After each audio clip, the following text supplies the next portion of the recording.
We're back at it. Welcome in, Coach B. Good to be with you. Sorry about last week. That's on me. Was sick. What are you going to do? But we're back. Here we go. We've got clips. We're ready to roll. That's Ira. That's Corey. I'm Jeff. If you're new to Coach Speak, tell everybody about it. Like it, subscribe, pass along, whatever it is you kids do. Now let's get to the clips. Ben, fire it up. Who we got? Hey, I want to start off with my guy, Rick Pitino. He was at Louisville when I went to school there, and I sat in a couple press conferences, and I was absolutely terrified to ever ask him a question. This is him discussing officiating, and then he also talks about how he feels about moral victories. I knew we had to somehow get our guy, Rick Pitino, on here because he – Where's he even at now? He's at St. John's. This is after a loss to Creighton. Control or whistle. So I'll never have a complaint. I don't yell at officials during the game. I always thought this is going to sound absolutely berserk, but I think it's a form of cheating. When you're trying to get calls on every play and cursing at the referees, and so you're trying and incite the crowd. You're trying to get calls, and I don't believe in that. I never believed in. I've said to referees throughout my tenure, maybe 1,000 times, stop listening to the other coach. You're getting paid to referee, not to listen to coaches. Most of them adhere to it. The ones that aren't great don't adhere to it. So, Rick, in the overall picture, you're feeling pretty good about the way you... No, I don't feel good. When we lose, I hate the world. So just so you understand that. No, I don't feel good. I've never felt good with a loss, pardon my language. So I don't feel good. I don't believe in those valiant efforts on the road. No, I feel like I want to kill myself, jump in the cold and die of frostbite. Wow. So vivid. Such a vivid way to do it. Very specific. Yeah. So where are we at with Pitino's age right now? Because he seems like he's holding together pretty well. I think he was coaching Providence in 86, 87. That was 35. He's got to be 70, I would think. Close to 65, least, 70, right? 70. Yeah, because he was at Kentucky when I was in school, which is late 80s. Yeah. Huh. It's pretty impressive. I do like the way coaches work referees is always interesting because certain coaches do different things. Mike Krzyzewski, I don't think ever coached his team during the game. He would just talk to the refs the whole game. Him and his family. His family was yelling at him too the whole time. So that's just one perspective. I just like the Rick Pitino's to me that's cheating. This is a guy who's been caught cheating multiple times, but he's not going to go so far as to talk to a ref during a game. He has his lines. He has his when you mean caught cheating, are you talking about like competitively basketball or on his wife? Rules it's all there. There's lots of forms of cheating. I wasn't even thinking about that, guys. I was thinking about the stuff with Minardi Hall. Billy Minardi Hall. Would have got him fired from his job at Louisville. Oh, you're talking about the hookers. Yes, the hookers, and not the steamy sex capade while his assistant was underneath. I'll be honest, it's not all that steamy. It's pretty gross. Folks, especially you youngsters, or people that don't know the story, stop this right now and go Google Rick Pitino. What would you say, Rick Pitino restaurant table? Yeah. Rick Pitino Italian restaurant quickie. Yeah, it's really gross. It's really kind of icky. It is icky. It's very icky. But I wasn't talking about that. Very brief. I wasn't. Yes. I wasn't talking about that cheating, guys. Let's get focused. Let's refocus here. But do you really think that in 35 years or 40 years of coaching, Rick Pitino's never yelled at a ref about a call? Is that what he was implying, or is he saying he doesn't do it anymore? Maybe he doesn't do it in general. Like that's not he doesn't do it. Period. Because he thinks it's cheating to complain about a call. Yeah. Or to talk to a referee. I think that's a bit of an overstatement on his part, both that he's never yelled at an official, because that's just simply not true. Correct. And that is a form of cheating. I would also just note that we got off easy, guys, because if you guys know my rant about Rick Pitino, any press conference he does where he doesn't elicit 9/11. It's a good press conference. We got away with one there. That's so for people that don't know, so when the Billy Minardi Hall scandal happened at Louisville, Rick Pitino at one point brought up 9/11 somehow. It wasn't the first time he brought up 9/11, Ira. All right, he's a big fan of bringing up 9/11. Something goes wrong. I bet in traffic accidents that he's been in the past, he's brought up 9/11 somehow. I was thinking about 9/11, lost track of what I was doing, and rear-ended that gal. And another thing, if you guys don't know, 9/11 was a terrorist attack that happened in our country 23 years, 22 and a half, 23 years ago at this point. Know. Okay, I didn't know. Who knows what kids know these days? I think they're still teaching that in schools. Okay. I like though that he's. Or do we feel good about Rick Pitino being back on the national stage though? Like St. John's is a prominent program. Yeah. This isn't. Where did he begin his comeback at? He was at Iona. Iona, maybe Tom Lang's old school, Yeah. Iona. So I think it's good. It's good to maybe he'll make one more run to a bigger job. Louisville's about to have an opening. Run it back, Ben. Yeah. Ben, bring your boy back. You won't be out here going 4 and 20, whatever. Yeah, exactly. He'll be sure of that. He'll stockpile the hookers and Billy Minardi Hall again, and we're rolling Big River. Get the basketball program back, baby. Let's go. All right, next. Hey, maybe our guy PJ Fleck was studying some Rick Pitino in press conferences back in the day or something. That might make sense.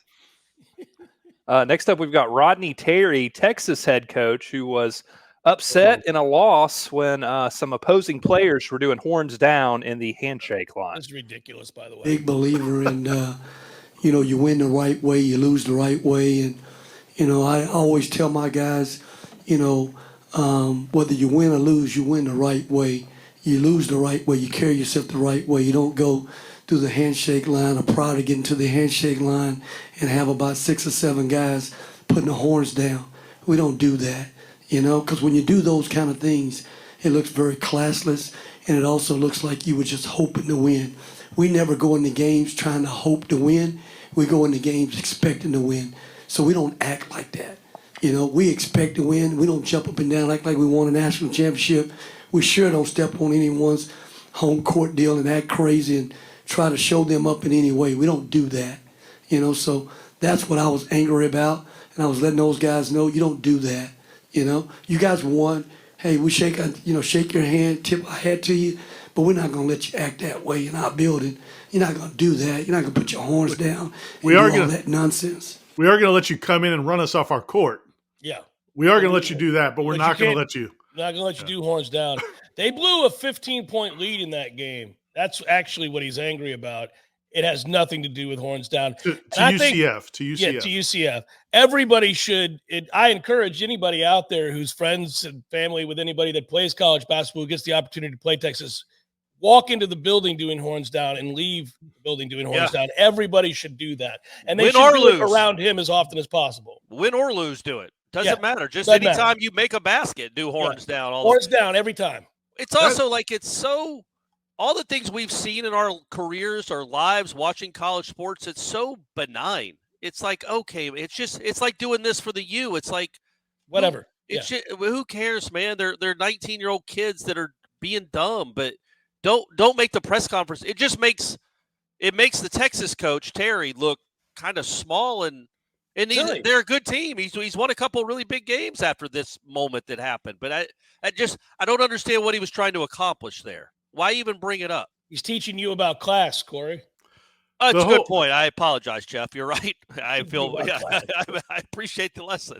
Yeah. But that scene, and I'm sure a lot of people have seen it, but that scene of him dressing down the UCF players in the handshake line is one of the most embarrassing things I've ever seen. And I think Texas fans were mortified by it. Yeah. You drew more attention to the fact that they flashed the horns down than anybody would have noticed in real time. Nobody saw it. Everybody went back to see it afterwards. Yeah. And you lost. Nobody's gonna be okay with you talking about this at a press conference when you just blew a 15-point lead to UCF. When you lose a basketball game at any level, even like youth league basketball, but certainly at college basketball or the NBA, if you lose, you shake hands and get the hell out of there. Like that as quickly as possible. Get the hell off the court, go back to your locker room and figure out what just happened in that game, especially if you blew a 15-point lead. To sit there and admonish players for celebrating too much on your court. They're not going to come into our What about court. this, though, Ira? What about like planting a flag at midfield in football? See, that's what I was going to say. I was thinking about that. There are levels, right? Different sports have different ways to sell. Like, to me, planting a flag at the middle of the field would be like going to doing snow angels on the court. like just Yeah. going completely rolling around. Yeah. You know, going. I mean, like it would have to be something outrageous. So yeah, I don't think just holding down putting down the horns. Horns down isn't the equivalent No. of like spitting on the midfield or planting a flag. All right. The centipede would be. I think that would be too much. I At really that point, now want to see an entire team doing. That'd be the greatest celebration of all time. And the other team's just sitting there waiting to shake their hand. Like, give us a second. You know, like after an interception in the NFL, everybody runs to the end zone now, and they all do like they pose. Yeah. Like if after the game the entire team lined up as if they were about to do sprints, and they all just centipede all the way. Is any play like basketball? One of the big things is obviously they run and jump and stand on the scorer's table. Yeah. Like, but that usually happens in the NCAA tournament or maybe at home. Does anybody ever done that on the road? I feel like that might be dangerous. That'd be pretty funny. It would be dangerous though. You're welcoming people to throw stuff at you. Yeah. You may have a Malice at the Palace type episode at that point. Yeah, we could have a problem. Yeah. All right, Ben, what do we got here with number 3? All right, we're sticking in college basketball. This is Brad Underwood, Illinois head coach, after a loss to Northwestern. And guys, I have to ask, he talks about some wild Big Ten atmospheres as FSU guys. Does it get you fired up a little bit maybe to experience those rowdy Big Ten environments like Northwestern and Maryland? Well, we don't go on the road for basketball. Brad, those chants at Terrence, it's not going to be the last time he's going to hear them. There were? I don't know if you heard them or not. There were. That's life on the road. We get all kinds of chants on the road. Well, they're not regular types of chants, as you know. How do you think he's going to handle it going forward? How are you going to handle it? How's the team going to handle it? Oh, we're playing basketball. We're playing basketball. We've been in a lot of environments in this league, and I had chicken wings thrown at me last year at Maryland. So that stuff's insignificant to anything that will have anything to do with the outcome of a basketball game. We had a chance to win a basketball game today. Chance or no chance, we had a chance to win. Is that true? Chicken wings? Did we know he had chicken wings thrown at him? That can't be true. It's so random, especially in Maryland. Like you would think, Maryland's not known for their chicken wings. And Maryland isn't sitting around being like, F Northwestern. Or Illinois. Bitch comes in here. Or Illinois. Yeah. I mean, like, nobody's – no. Who's doing that? That's crazy. I mean, there are crazy fans that'll do things like that. I would think somebody maybe threw one chicken wing bone at them after they ate it.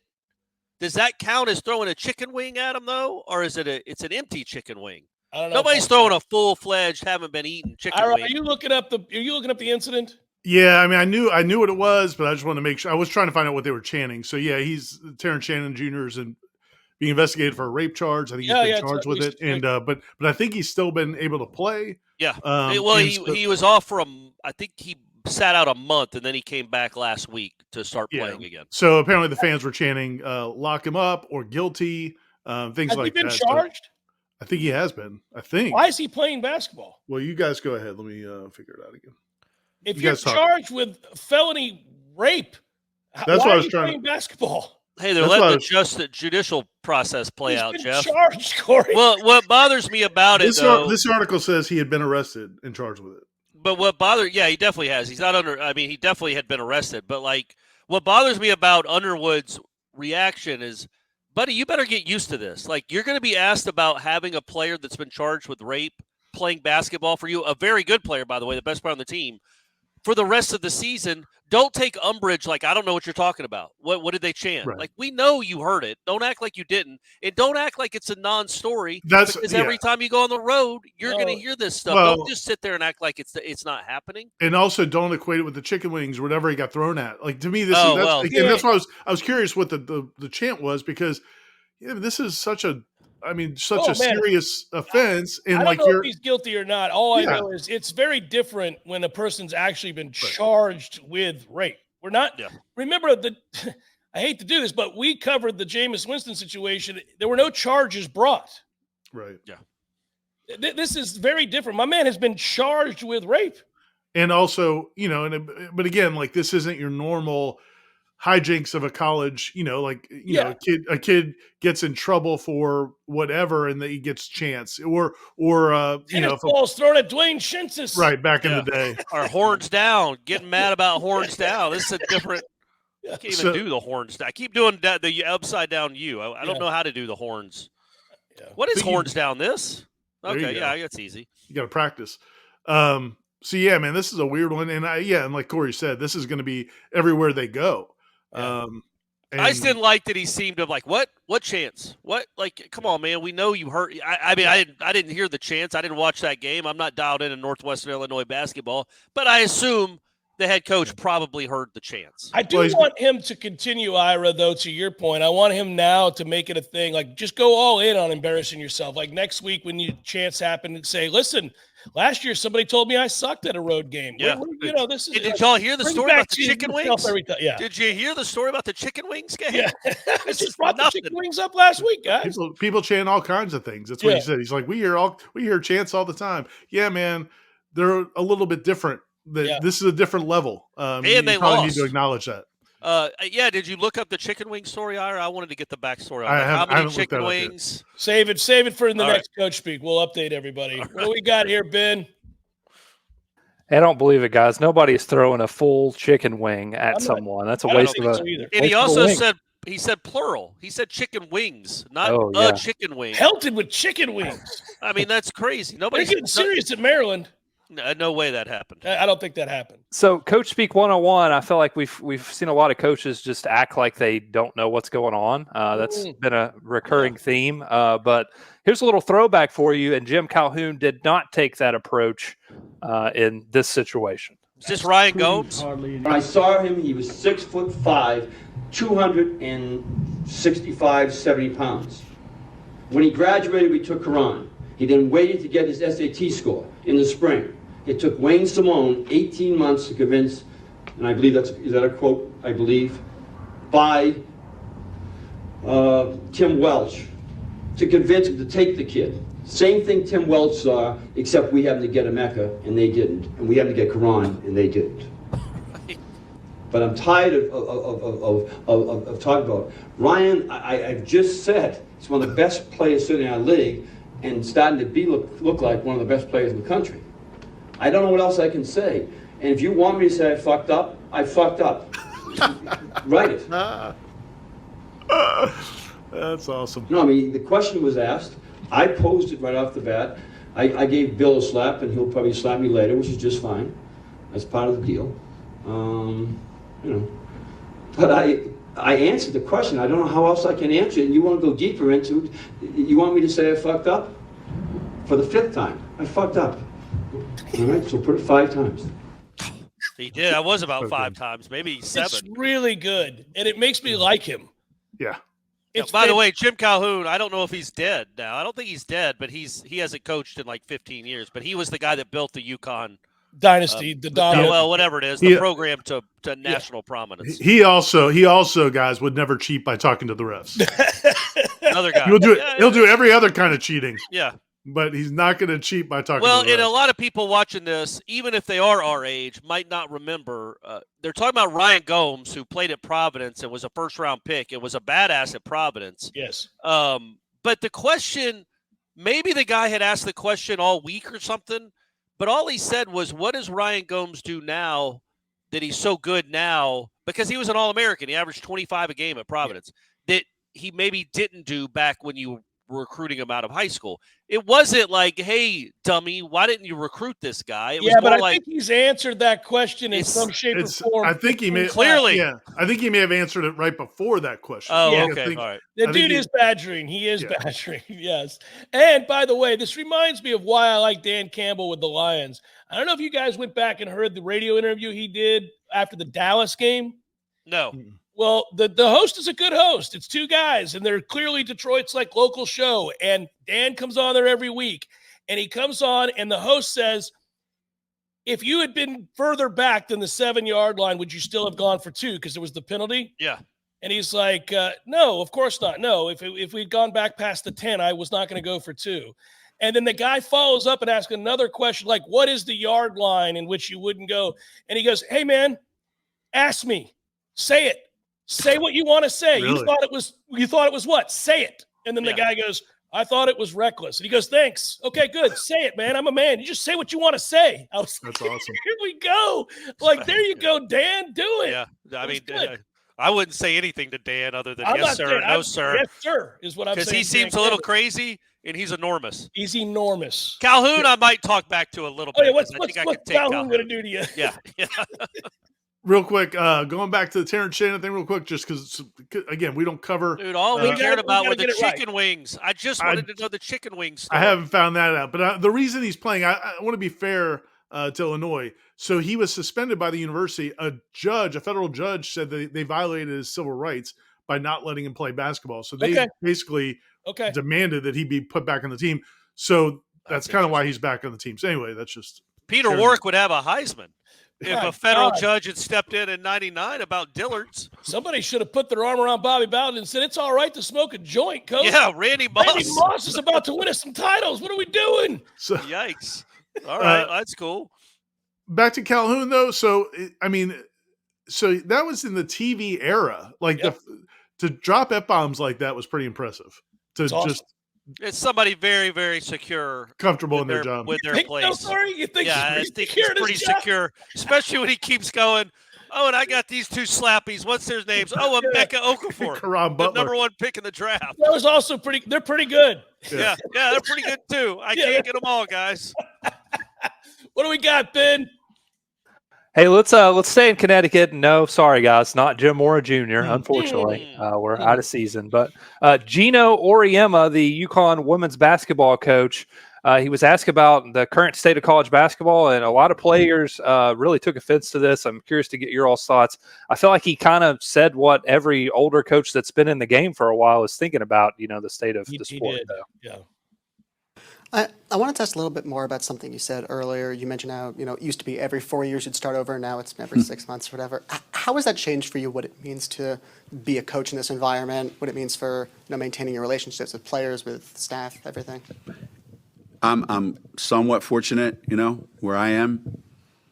There aren't a whole lot of high level players coming to play at Connecticut going, I'm leaving for a better opportunity. Right? So I'm kind of fortunate in that regard. We have pretty strong relationships with our best players. They didn't come here for the money. They didn't come here for the other stuff. So not only do they make more money than the average bear, but they understand they can't. So the average coach out there, though, who's not where I am, you can't do your job anymore. And people can say you got to change with the times. How does changing with the times help you have better relationships with your players when it's all transactional now? So what kind of relationship can you have with somebody that is telling you, I might be here 1, maybe 2, maybe 3, maybe 4, or I might be at 4 schools in 4 years? And this has nothing to do with the money. Forget the money part. This is about the ability that you can just walk out anytime you want. So how do you coach in an environment where the players feel like they owe you nothing and you owe them everything? What kind of relationship can you have? That's the reason why most of us got into this job. We enjoyed the relationship that we would build with our players for 4 years. Well, now you have kids that are in 4 schools in 4 years.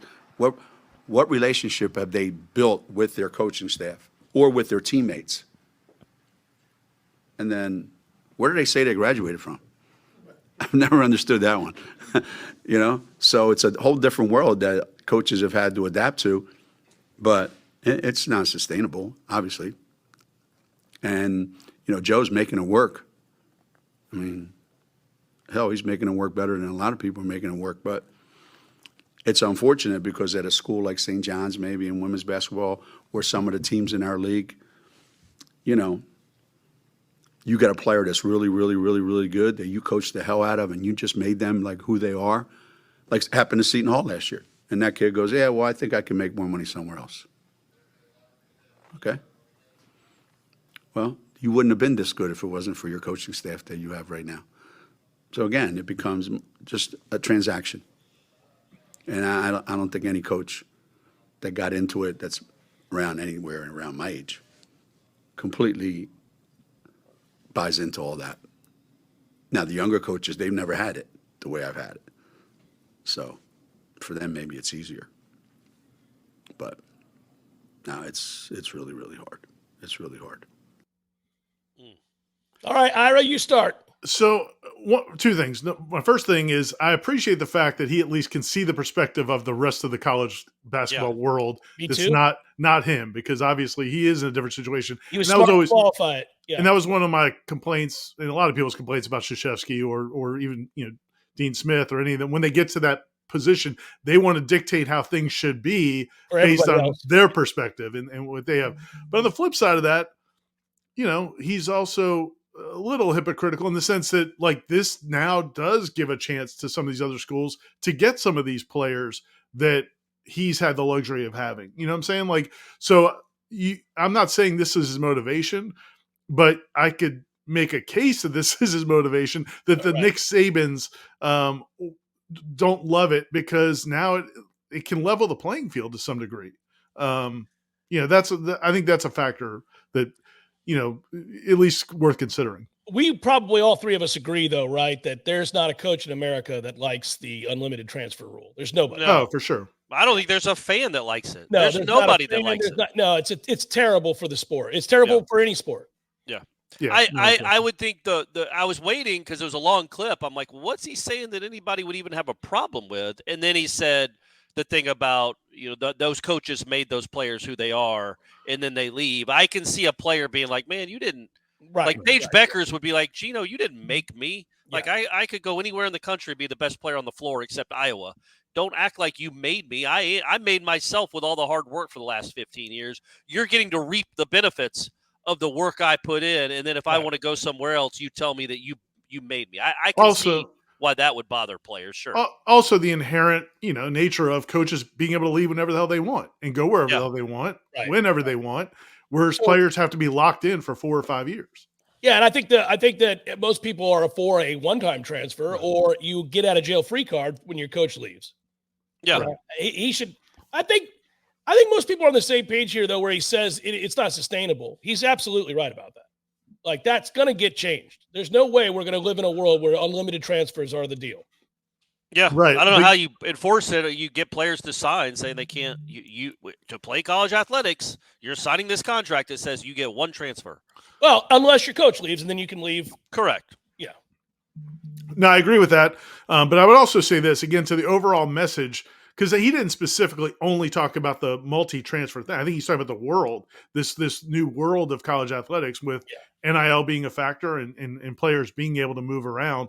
The other thing, I guess the other part of it that I think is important to remember is that these players, we can't go back to the old way. And so the younger coaches, he talks about the younger coaches and how every coach hates it. And I agree to an extent, but I think it's the reality. Like, maybe that rule will get changed. Like you said, maybe it needs to get changed, and it will get changed back to where you can only transfer once.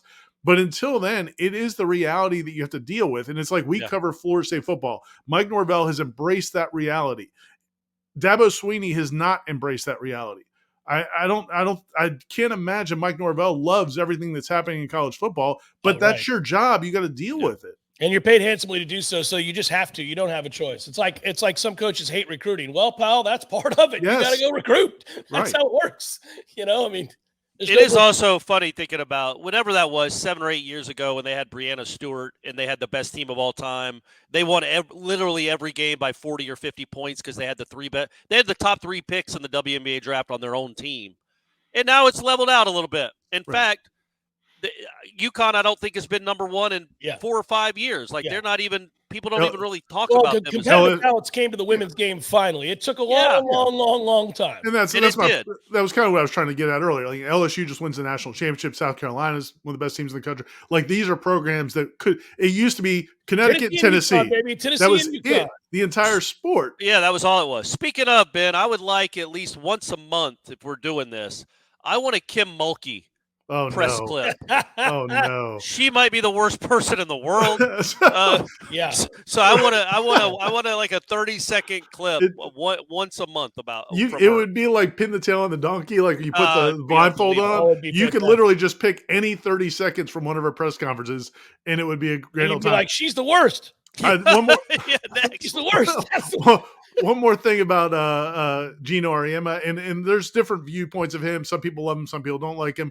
He had a clip that's went viral several times on social media. If you haven't seen it, go watch it. If you've got kids that play sports, it's about body language, and he talks about what body language, how important it is to him as a coach when he's evaluating players and how he handles his players. If you've got kids that want to play youth sports, I've made my daughter watch it. You guys probably made your kids watch it. It's really important because it does. I think it's something that kids don't learn, and he had a really good take on it. I would also say this: I've done a 180 on him like a bunch of times. Right. Yeah. It's like I hated him, and I kind of liked him, and I hated him again, and then he would do something really smart, and you're like, oh, I appreciate that. Yeah. I think where I land now is the fact that I like that he's willing to engage and have a conversation and tell you what he's thinking, and that's warts and all. Like I'm okay, good. We like that. We want that. I get tired of coaches saying nothing. Except talking about chicken wings. Yeah. How many chicken wings has Auriemma had thrown at him in his My life? man is at least saying something. You don't have to agree with it, but he's talking about something. All right, Ben, what do we got here? All right, that's all we got for college basketball. We're going to go to the NFL now. This was originally for last week's show, but a couple of these clips but they're still relevant. But Jeff got sick on us. Yep. You should have to do a press conference explaining why you got sick. I got sick you were. And how you let us down and how you feel how about it's it. been the fourth time in the last 6 months. Tired of this nonsense. We all are. I'm getting weak. Okay, we've got Mike Tomlin. So the first soundbite is after a playoff loss to the Bills, and then the second one is from a couple days after. It's a short clip, but it's hilarious. All right.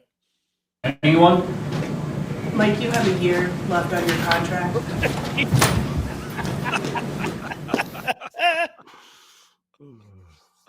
Oh, that's good stuff. Good afternoon. In a little better mood today, man. Anybody got any contract questions? That was great. Again, you talk about somebody that's very secure one way or the other. Like he's secure in his place in the sport. He's secure with what he's done there. Yeah.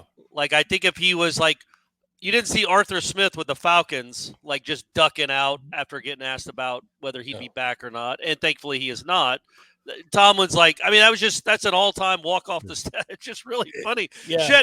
She might have even been asking about a third down conversion. She just started with the contract. It was really funny. I do like that the second it registered where that was going, he's like, oh, no, we're not doing this. I'm mad. I just lost a playoff game. Peace out, bitch. I'm out of here. After this nonsense. It's such a weird thing that does it happen in any other walk of life where people have to stand in front of a group of people and talk about their job employment situation and their salary and like I don't know, does this happen in corporate America? Do they? I mean, not press conference wise, but if you're a big time CEO, you have to answer for things not going well. Maybe on an earnings call or something. They may ask you some tough questions. It's just a weird thing and not we necessarily so much in college, although we did. I mean, we had when a coach is entertaining other offers. When Jimbo Fisher we knew he was going to Texas A&M, and he's trying to deny it. It's just a weird dynamic between reporter and coach because you're asking them questions that they probably can't answer. And so they're mad about it, but you feel like you have to do it because it's your job. It's what the fans want to know. It's a weird dynamic. And the number one rule for that, and everybody can learn it, is like, look, man, I get that Nick Saban couldn't talk for weeks on end to the Dolphins media about the possibility of him. Yeah, that was probably the classic example. Yeah. And then he finally got fed up with the questions and then broke a rule. Like, it's a dumb thing to do that, Nick. You don't have to do that. You don't have to go so far the other way and say, I am not going to take you. Don't do that. Coaches have to learn from that. Don't do that. Just say, I'm not at liberty to talk about that right now. Next question. Yeah. You don't have to do that. I think with him, going back to Tomlin, though, it was going to just be asked, I assume it was going to be, does he think he deserves to come back? Does he want to come back? No, but I mean, you can be offended almost by that question when you've never had a losing season and you just went to the playoffs with that sorry ass roster. Well, we don't think he would. Do we think? I didn't think the rumors were that he would be fired. I thought it was that he was going to quit, so that's what I thought it would be, because he wasn't going to. I don't think they were thinking of, but clearly, I don't think they were going to fire him. I think they were wondering if he was going to quit and do something else. So you think he planned it?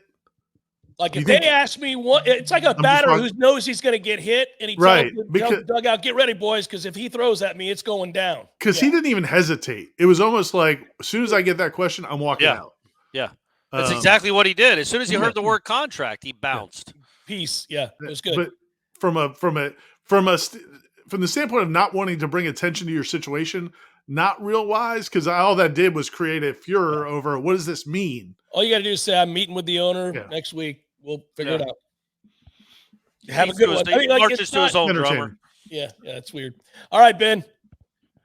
This one might qualify for reporter speak. I know you guys have all seen this one. So I have to ask, what is worse, the question itself or the confidence in which the reporter asked Todd Bowles this question? Oh, no. This is rough. Looking forward towards Detroit. The weather has been a factor in some of the playoff games, even for the most prepared teams. Today, it's 13 in Detroit, which doesn't compare to some of the temperatures we tend to talk to. We need special plans to acclimate the team to not only endure, but perform in those kind of frigid temperatures should you face them in Detroit. You do know we play indoors, right? And they got a dome. I don't. Answer the question, Todd. Nothing planned. We're indoors. I don't have a plan. We only have to be outside for 20 seconds getting off the bus and going under the thing, so we'll be okay. It would have been great if he said, or if she were followed up with, "So you're saying you don't have a plan, Mr. Yeah, Bowles?" you're willy-nilly going to Detroit. Don't even have a plan for 72. To not have a plan for this? Yeah. Just so I can confirm, you're saying you do not have a plan. No plan. That's going to be the headline. There's two things about this, because obviously this made the rounds last week. And there were two sides. They're both the first side. I completely agree. I don't think this person clearly is a sports reporter. If she works for a TV station that cut their entire sports staff, so she had to come and film this press conference for, I guess, Tampa or St. Pete, one of the news stations. And it's a problem with media all across this country, as jobs are just getting sliced. And there aren't Sports Illustrated. There aren't exactly right. There just aren't a lot of journalists anymore, period, in any walk of life, but sports too. So they don't even have a sports journalist. This is a news person, clearly, maybe a weather person, I don't know, that's coming in to film this press conference to represent the station. So that is a problem. That is not her fault that she doesn't know that Detroit plays in a dome necessarily, because she doesn't follow the team on a daily, weekly basis. Then don't ask a question if you don't have to ask a question just because you're at a press conference. Right. Don't That's ask all. a question. You She don't asked a question to ask a question. Right. You don't have to do that. You can just show up and record. If you don't have an intelligent one to ask, which she did not, go ahead, just record the question and decide what clip you're going to run later. Yeah. But this is where I get it. I understand. I'm not naive. I'm not Pollyanna. I get what social media is, and I get the landscape we're all in. But also, do we have to just drag this girl? I mean, like, people acted like she should be fired. This is like, they're appalled. It's not that big of a deal. I thought he handled it perfectly. He was like, "Listen, it's not that big of a deal. We play indoors." Yeah. It just it bothers me that it goes like, why do we have to seek vengeance against somebody for asking a silly question? Everybody wants somebody to be fired at all. Yeah. How's that make media? That always happens. How's it make your life any better? That's why I just that part of it, to me, I went straight away from you and her whole situation to, why are we doing this? Like, I do think it sucks. But it's ironic that you're saying that on this show, where all we do is make fun of the way people talk and answer questions. Now we're making fun of somebody asking a question, and you're like, "Why are we doing this?" No, we have fun with this. We pick on these coaches like we pick on each other. Oh, well, anybody that thought she should be fired, they don't understand the reality of that. That's not even her job. If that was her job, would say I don't know if I go as far as you there, Corey. I mean, that was really, really stupid. What? I don't want her to die, and I don't want her to be fired. Right. But that was really, really stupid. Yeah, I mean it's not a good look for her company. It's not a good look for her. No, but that's where I'd leave it. I don't. Yeah, no exactly right. Yeah, nobody. I don't think anybody would want her fired because that's not her job. If she was the Daily Bucks reporter, and she's like, "What are you going to do in this weather? Why aren't you practicing with fake snow?" Yeah. That would be one thing, but she just showed up for the press conference. So people thinking she's like the way it was framed is like NFL reporter, NFL. Right. Come on, man. To Ira's point, welcome to social media. That's where we go. Ben. Last one, guys. So with the Detroit Lions advancing to the NFC Championship game coming up on Sunday, that makes 27 NFL teams that have now played in a conference championship more recently than the Dallas Cowboys. Mike McCarthy, though, feels like they've got a championship mindset there in Dallas. But my message would be this: we have established a championship program. It's just not the world championship yet. We know how to win. We know how to train to win. We have the right people, but we have not crossed the threshold of winning playoff games. And it's extremely disappointing to be sitting here talking about it. But I know how to win, and we will get over that threshold. I have total confidence in it, and that's why I'm standing here today. Buddy. Do you disagree? Do y'all disagree with that? I don't think I disagree with it. Oh, I disagree with a championship. We built a championship mindset here, or whatever else he said about being a championship level anything. They haven't won a playoff game in 2 decades. But they won 12 games for 3 straight years. Yeah. So you can't. I mean, I guess what I'm saying is I'm not calling them losers. I'm saying that you're not anywhere near a championship. You shouldn't talk about that was a tough thing to say. Yeah, he should have said we have a winning mind. We have a winner's mindset. Sure. Yeah. And you can't be defiant at this point. It's asinine. They can't win against anybody in the playoffs. I mean, they didn't lose a single home game this year until that playoff game, and it's their first playoff game, and they got blown the hell out. It was 14-0 in the first 5 minutes of the game. Yeah, they weren't even competitive. No. Yeah. When I watched it, I was almost like, wait, is this last year? I was in shock. Was this every? It was 27-0 before he blinked. Yeah, it was unbelievable. Championship mentality you got there, Mike. But it's like it's hard to win just regular season games, and they do a really good job of it for the most part. And it's like what? Like I get Jerry Jones has a quandary. Like you, it's not a guarantee the next guy you hire, unless he hires himself, the next guy you hire is going to be winning 36 regular season games in 3 years. I mean, that's pretty impressive.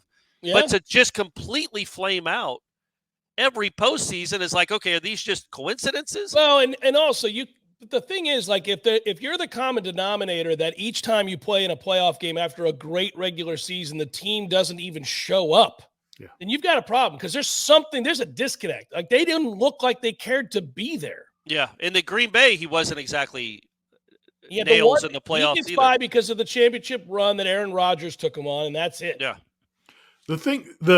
What's weird to me is how we as a society decide who's like the teams we care about, because at least the Yankees, they win, that they do get championships. I mean, it's weird to me because every once in a while I'll go on like the Cowboys Wikipedia page to remind myself, okay, when was the last time they won anything?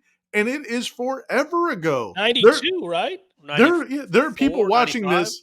There are people who are watching this who are adults with families who've never seen the Cowboys do anything in the postseason. Yeah. But they're still going to be the dominant conversation in everywhere you go. It's weird how they're so emblazoned in our consciousness. It is, and it's weird. They're America's team thing, but that was 35 years ago when they were America's team. And like I have a good friend who's a Dallas Cowboys fan. He lives in Atlanta. He's raised his sons to be Cowboys fans. And I feel sorry for his sons. I'm a Falcons fan. I was just saying, don't do that, Corey. That's how bad. That's how bad the Cowboys have been the last 3 decades, and how much pain they've caused. I love you, brother, but Falcons fans cannot cast aspersions on Cowboys fans. I'm telling you. We've been to 2 Super Bowls since they were at their last one. The difference is they won them when they went. And they have 5 rings, and they've been to like 8. But these boys don't, is my point. These boys are teenagers. Yeah. They've never seen the Cowboys accomplish anything in the postseason. That was my point. The Falcons have at least won some playoff games. The Bucs have won 2 Super Bowls since the Cowboys have even sniffed a playoff Nobody asked game. about Tampa Bay, Jeff. Just letting you know. Yes. You know, they couldn't handle the snow. Unlike the Falcons fans, Bucks fans can say something to Dallas fans. Yeah, I've told you this before. I felt what it was like to win a Super Bowl for about 15 minutes. I had it in my heart. I know, and it felt great. But I mean, my life goes on. Yeah. I mean, I didn't want a completely different feeling. Yeah. So what are you going to do? I also have no sympathy for McCarthy. Lebitard would have him on sometimes and try to have fun with him, and he can't. He's such a jerk. Yeah. I mean, he's just impossible. He will not let anything be fun. Right. Yeah. So, man, Maybe that has something to do with the way they kind of melt down in the playoffs, Ira. Perhaps. Yeah, maybe that's exactly what it is. And Campbell ain't out there. Yeah. He just does whatever he wants to do. Yeah. And then challenges you to ask the real question you want to ask. Be a man. I'm here. Hey, Ben, is that it? Yeah, that's everything, guys. Hey, good luck to you and your Detroit Lions and Dan Campbell. I know that's your boys there, so we'll see. And good luck getting Kenny Payne fired. I noticed we don't have him this week, so no things Kenny must be going okay. Yeah, they're killing it now. He's doing great. We'll be back next week with more Coach Speak. I will not be sick. I refuse to be sick. We'll be back right on time, everybody. That's Ira. That's Corey. I'm Jeff. Ben did a great job as always. Peace.